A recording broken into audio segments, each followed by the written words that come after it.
जैसा आप लोगों को पता है कि हमारी जो आसूचना संकलन टीम है, टेक्निकल टीम है, लगातार आसूचना संकलन पर कार्रवाई करती रहती है। उसके अलावा भी हम लोग कई स्रोतों से जानकारी लेते रहते हैं, खास करके अपराधी के गतिविधियों के बारे में। उसी क्रम में हम लोग कल सूचना मिली थी कि कुछ अपराधी हैं जो जेपी कॉलोनी अंतर्गत किराए के मकान में कुछ अपराधकर्मी जुटे हुए हैं, 2-3 दिनों से जुटे हुए थे और इनका कुछ प्लान चल रहा था। बड़ी लूट की घटना का अंजाम देने के लिए लोग लगातार कोशिश कर रहे थे।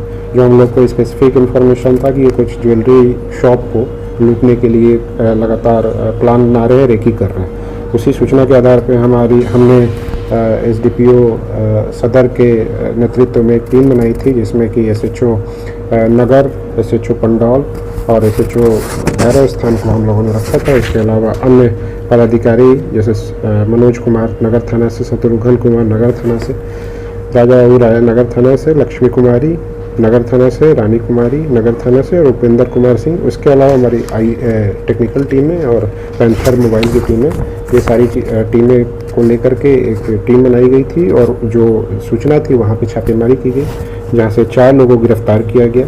4 लोग जो है मोहम्मद कैफ अली है, एक मनीगाछी जिला का है, ये आसिफ फिरोज है, ये भी मनीगाछी जिला का है, मोहम्मद अबू बकर, ये भी मनीगाछी जिला का है और एक अशरफ अली है जो राजनगर का है, मधुबनी जिला का है। इनके पास से जो 2 देसी कट्टा बरामद किया गया है। उसके अलावा 6 जिंदा कारतूस बरामद किया गया है।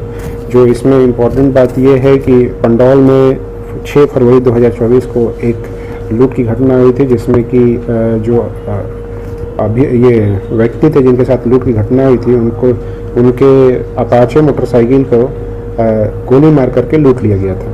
वो लूटी हुई अपाचे मोटरसाइकिल की भी बरामदगी इनके पास हुई। इनके बयान के आधार पे वहीं उसी जहाँ पे ये लोग थे वहीं पे पार्किंग में लगा रखा था। उसके अलावा 2 अन्य बाइक भी बरामद किया गया है जो चोरी का सत्यापित हुआ। तो टोटल 3 बाइक बरामद हुआ है, 2 देसी कट्टा बरामद हुआ है, 6 जिंदा कारतूस बरामद हुआ है। इसके अलावा गांजा कुछ बरामद हुआ है और ये सारी चीज़ें जो है चाकू, बड़ी सी चाकू और पेंच और ये सरिया, ये सब सारी चीज़ें बरामद हुई।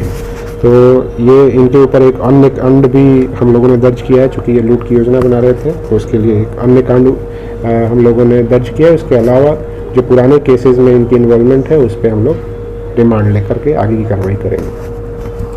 जिनके मकान में रह रहे थे क्या हुआ, आइडेंटिटी करके रखे हुए थे? ये सारी चीज़ों पर हम लोग इन्वेस्टिगेशन कर रहे हैं। उसमें अगर उन्होंने नहीं किया होगा ये सब सारी चीज़ों पे तो हम लोग उन पर भी कार्रवाई करेंगे। मधुबनी पुलिस को बड़ी कामयाबी मिली है, लगातार 3 आचार संहिता में बड़ी कार्रवाई हो रही है सर। क्या अपराधी इससे थोड़े से डरेंगे? हमारी हमेशा से कोशिश यही रहती है कि जो अपराधी हैं वो उनको हमेशा वो मधुबनी जिला में क्राइम करने में सफल ना हो पाए, विफल करें। हम लोग इस चीज़ पर हम लोग लगातार कार्रवाई करते रहते हैं और अगर हो जाता है तो उसको जल्दी से जल्दी उद्भेदन करके और जो अपराधी हैं उनको जेल भेजा जाए, ये हम लोग की लगातार कोशिश रहती है। इलेक्शन के टाइम में हम लोग ने सभी अपने जितने भी आसूचना तंत्र है उसको और काफ़ी सक्रिय